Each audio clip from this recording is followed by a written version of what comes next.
بسم اللہ الرحمن الرحیم۔ آپ کے یہاں جو ٹرین ایکسیڈنٹ کا حادثہ ہوا یہ اپنی نوعیت کا ملک کا پہلا حادثہ ہے۔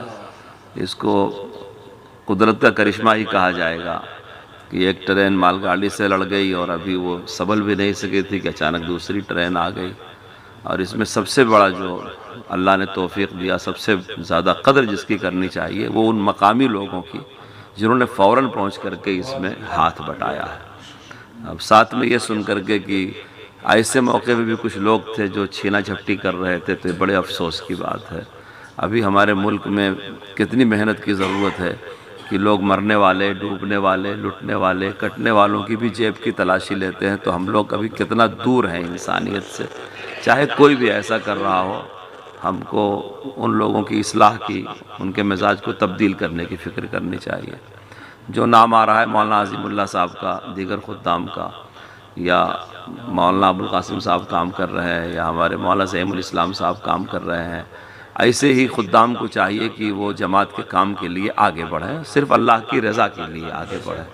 جمعیت علماء، تبلیغی جماعت اور دارالعلوم کی تحریک، تعلیمی تحریک، ان تینوں میں خدمت کرنے کے لیے عہدہ ضروری نہیں ہے۔ یہ تینوں جماعتیں فکری جماعت ہیں۔ جو اپنی فکر میں جتنا زیادہ محنت کرے، کام کرے، اس کی اتنی ہی ترقی ہوتی ہے۔ تو تقسیم کار کی آسانی کے لیے تنظیم بنائی جاتی ہے، عہدے دیے جاتے ہیں، ورنہ ہمارا ہر ورکر، ہر خادم اپنی جگہ مضبوط ستون ہوتا ہے، چونکہ ہماری یہ جماعت فکر اور پاکیزہ کردار کی بنیاد پر قائم ہے۔ اس لیے اللہ کا شکر ہے یہ حضرات کر رہے ہیں۔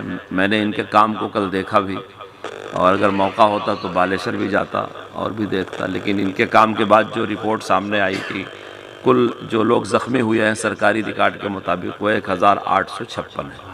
یہ سرکاری ریکارڈ ہے، لیکن آپ یہ مان کر کے چلیے کہ جو لوگ چالو میں رہے ہوں گے، جو لوکل بیٹھ گئے ہوں گے، بہت سے لوگ دیکھتے ہیں سپر فاسٹ ٹرین ہے، بیٹھ جاؤ، اتر جائیں گے 200 کلومیٹر، تو ایسے لوگوں کا کوئی ریکارڈ نہیں ہے۔ یہ تو انہوں نے ریزرویشن کا پرچہ دیکھ کر کے بتایا ہوگا۔ جو ٹرین بہار بنگال سے گزر کر کے جنوب ہند میں جاتی ہے وہ مزدور بہت بھرے رہتے ہیں، تو یہ تو سرکاری تعداد ہے، اعداد و شمار، لیکن ہم سمجھتے ہیں حقیقت اس سے بہت زیادہ ہے۔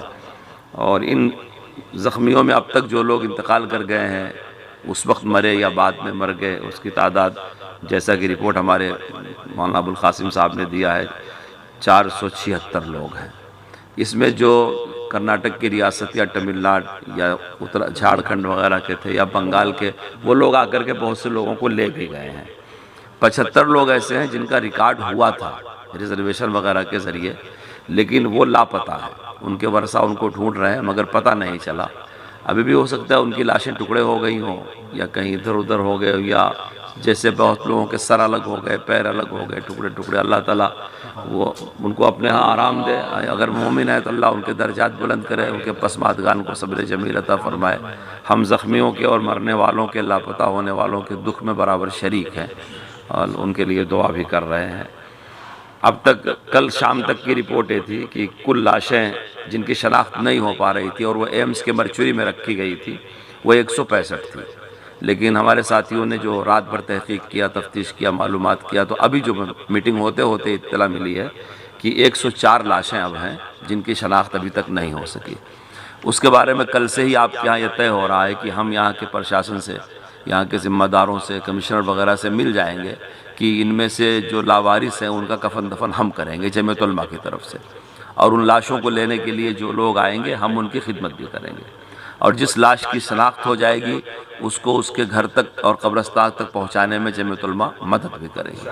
اسی طرح اب تک جو مریض ہیں وہ بھدرک کے اسپتال میں 58 مریض ہیں اور کٹک کے اسپتال میں 47 مریض ہیں۔ جمعیت علماء کسی بھی مریض، کسی بھی دکھی، کسی بھی مظلوم کی خدمت میں ہندو مسلمان نہیں دیکھتی، لیکن کل وہاں جو نظر آیا دیکھنے میں تو بھدرک کے اسپتال میں 58 میں سے 16 مسلمان ہیں۔ الحمدللہ ہمارے ساتھیوں نے بلا تفریق سب کو چیزیں پہنچائی، جس نے بھی مطالبہ کیا جس چیز کا، یہ خوشی ہوئی سن کر کے کہ ان کو لیے 58 کو ٹوال مانگا، صابن مانگا، برش مانگا، چیزیں مانگی، حتیٰ کہ پیسے کا سوال کیا، تو ہمارے ساتھیوں نے ہندو مسلم کی تفریق کیے بغیر ان کو پہنچایا۔ کٹک کے اسپتال میں 47 لوگ ہیں، اس میں 12 مسلمان ہیں۔ میں خود بھی اسپتال میں گیا تھا، ہمارے ساتھیوں نے وہاں بھی بلا کسی تفریق کے خدمت کیا، یا اللہ کا شکر ہے اس کی توفیق ہمارے ساتھ ہے۔ ہمارے مشورے میں ایک بات اور طے ہوئی ہے کہ ہم 15-20 دن تک کھانا کھلاتے رہیں گے، اسی کے لیے یہ کمیٹی بنی ہے، اور آپ لوگوں نے اسی کام کے لیے بہت سارا تعاون بھی کیا ہے۔ صدر محترم نے بھی اسی کے لیے کچھ عطا کیا تھا۔ تو یہ کھانا اب تک جو آپ لوگ کھلا رہے ہیں، لگ بھگ رات کی رپورٹ ہے کہ 1000 آدمی کو کھانا کھلایا۔ اس سلسلے میں ابھی جو بات مذاکرے میں آئی ہے کہ وہاں پکا ہوا کھانا تقسیم کرنے سے بیماریاں پھیل سکتی ہیں، اور یہ بات سچی ہے۔ گرمی ایسی ہے تو جیسے انتظامیہ والے کہیں، پولیس والے یا ڈاکٹر یا وہاں خدمت کرنے والے، آپ اسی طرح سے ان کی خدمت کریں۔ مہر بند پانی لے جائیں، کمپنی کا پانی لے جائیں، فلٹر کا پانی لے جائیں، بسکٹ لے جائیں، پھل لے جائیں، اور جو ساتھ میں خدمت کرنے والے ہیں ان کے گھر کے وارثین جو اپنے مریضوں اور مرنے والوں کے لیے آئے ہیں، ان کے لیے کہیں دور آپ لنگر لگا دیں، اور کھانا ایسا کھلائیں کہ ہندو مسلمان سب کھا سکیں۔ اور جو ڈیوٹی پر ہیں پولیس والے یا دوسرے لوگ یا کوئی بھی ہو، کھانا کھلانے میں ہم کو بخیل نہیں ہونا چاہیے، ہم ان کو بھی باعزت طریقے سے کھانا کھلائیں اور کوئی احسان ان پر نہ جتلائیں، اور کھانے میں صفائی ستھرائی کا، پاکی صفائی کا خیال رکھیں۔ میں سمجھتا ہوں کل ہم لوگوں نے مشورے میں طے کیا تھا کہ 15 دن تک یہ سلسلہ جاری رہے گا، تو وہ جاری رہے گا 15 دن تک۔ اور یہ بات جو طے ہوئی ہے کہ 1-2 لوگوں کو رکھ لیا جائے باقاعدہ جو فکر کر کے کام کرے، اس پر فوراً عمل کر دینا چاہیے، اور جن ذمہ داروں کا کٹک میں رہنا طے ہوا ان کو کٹک میں رہنا چاہیے۔ اس واقعے کی وجہ سے آپ کی ہنگامی میٹنگیں لگاتار ہو رہی ہیں۔ آپ نے میرے آنے سے پہلے میٹنگ کیا، اس سے پہلے نام آیا کہ بغیر میٹنگ کے ہی بہت سارے ورکر جمعیت علماء کے وہاں پہنچ گئے۔ کل بھی 2 میٹنگیں اچانک ہوئی، ایک مدرسے میں اور ایک ظہر کے بعد جہاں ہم نے کھانا کھایا تھا جم شاہی، تو اور آج بھی دیکھیے اچانک۔ آپ حضرات کو میں شکریہ ادا کرتا ہوں کہ آپ مشغول ہوتے ہوئے بھی ہر میٹنگ میں اپنے حیثیت کے مطابق وقت بھی دیتے ہیں، رائے بھی دیتے ہیں اور دلچسپی بھی لیتے ہیں۔ آئندہ بھی جب تک کام ختم نہیں ہو جائے گا ایسے مشورے ہوتے رہیں گے، آپ لوگ دلچسپی سے اپنا وقت دیتے رہیں۔ جان مال کی طرح وقت کی قربانی بھی بہت بڑی قربانی ہے، اور مشورے میں خیر و برکت ہوتی ہے۔ اللہ تعالیٰ ایسے حادثے سے پورے ملک کی حفاظت فرمائے، آئندہ ایسا کوئی حادثہ نہ ہو۔ ہم کو سب کو اس پر بہت دکھ ہے، ہم کو دعائیں بھی کرنی چاہیے، اور ہم نے جو کیا ہے اس کو بہت تھوڑا سمجھنا چاہیے۔ اگر ہمارا کوئی رشتہ دار، ہمارا کوئی عزیز، ہمارا کوئی آدمی ان میں ہوتا تو آج ہمارے دل پر کیا گزرتی۔ بنگال کے جس آدمی نے، جس کا پڑوسی غیر مسلم تھا، ڈھونڈتے ہوئے آیا، جوتا پایا اور رونے لگا، تو ہم نے ابھی کہانی سنی کارگزاری، تو اللہ نے ہم کو ایسی مصیبت سے بچایا ہے، یہ اس کا بڑا احسان ہے، اور ہم کو خدمت کا موقع دیا، ورنہ ہم خود دوسری خدمت کے محتاج ہوتے۔ اڑیسہ کے بارے میں مشہور ہے کہ امن و امان کی ریاست ہے، بھائی چارہ کی ریاست ہے، یہاں کے ہندو مسلمان بڑے نرم مزاج کے ہیں۔ مجھے دیکھنے کا موقع ملا، الحمدللہ ویسا ہی ہے۔ ہم اور جگہ بھی جاتے ہیں خدمت میں، لیکن جیسا یہاں کے عملے کو ہم نے نرم دل پایا اور وہ ساتھ دے رہے ہیں، ایسا دوسری جگہ کم دیکھنے میں آیا ہے۔ ہم پھر آپ سے کہیں گے کہ وہ لوگ فوٹو وغیرہ لینے سے منع کرتے ہیں تو آپ فوٹو نہ لیں، کیونکہ ہماری جماعت ویسے بھی ویڈیو بنانے کی، فوٹو لینے کی، ہم ان دنیا کی چیزوں کو اتنی اہمیت نہیں دیتے۔ لوگ ہم سے شکایت بھی کرتے رہتے ہیں کہ آپ لوگوں کا کام میڈیا پر، سوشل میڈیا پر، اخباروں میں نہیں آتا، تو ہم لوگ اس کو اتنی زیادہ اہمیت بھی نہیں دیتے۔ اللہ کی رضا کے لیے کرتے ہیں، اور قوم بھروسہ کرتی ہے۔ صدر محترم کی دعائیں ہیں، آپ کی جماعت میں بڑے مخلصین گزرے ہیں، ان کی دعائیں ہمارے ساتھ ہیں۔ تو اگر فوٹو ووٹو لینے سے پرشاسن منع کر رہا ہے تو آپ بالکل نہ لیجئے، اور ان کے ساتھ مل کر کے امن و امان سے کام کیجئے۔ میں کل حاضر ہوا تھا، آج روانہ ہو جاؤں گا، آپ رابطہ رکھیے، اگر کوئی اور بات ہے تو انشاءاللہ بتاتے رہیے۔ میں دفتر 1 دن کے بعد پہنچوں گا، صدر محترم کے سامنے پوری کارگزاری رکھوں گا کہ آپ حضرات نے کیسے کیسے کام کیا، اور پھر ضرورت رہی تو اور بھی آپ سے ربط میں رہوں گا، مشورہ کروں گا۔ اللہ تعالیٰ آپ کی خدمات کو قبول فرمائے، مزید توفیق عطا فرمائے، جماعت کو اللہ تعالیٰ استحکام عطا فرمائے۔ جب ہم جماعت کا لفظ بولتے ہیں تو ہم کسی دوسرے جماعت کے خدمات کی نفی نہیں کرتے، لہٰذا اگر کوئی بھی ہندو مسلمان NGO وہاں کام کر رہا ہے تو ہم اس کے ساتھ مل جاتے ہیں، اس کی قدر کرتے ہیں۔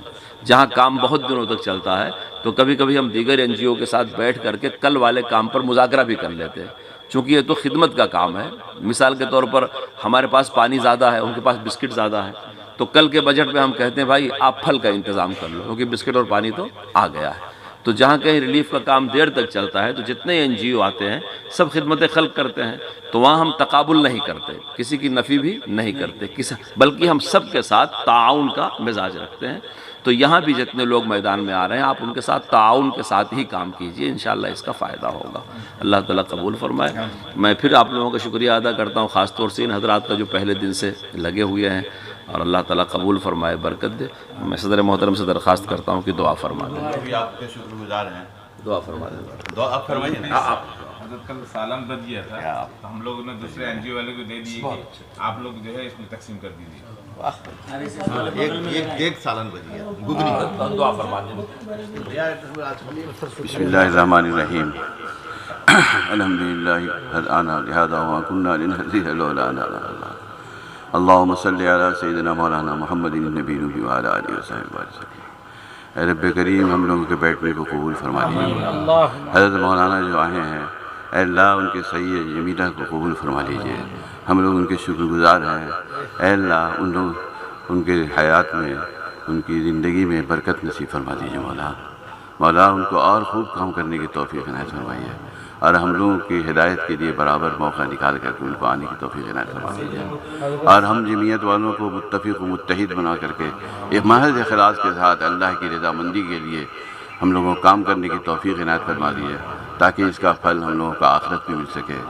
سبحان ربک رب العزت عما یصفون وسلام علی المرسلین والحمد للہ رب العالمین برحمتک۔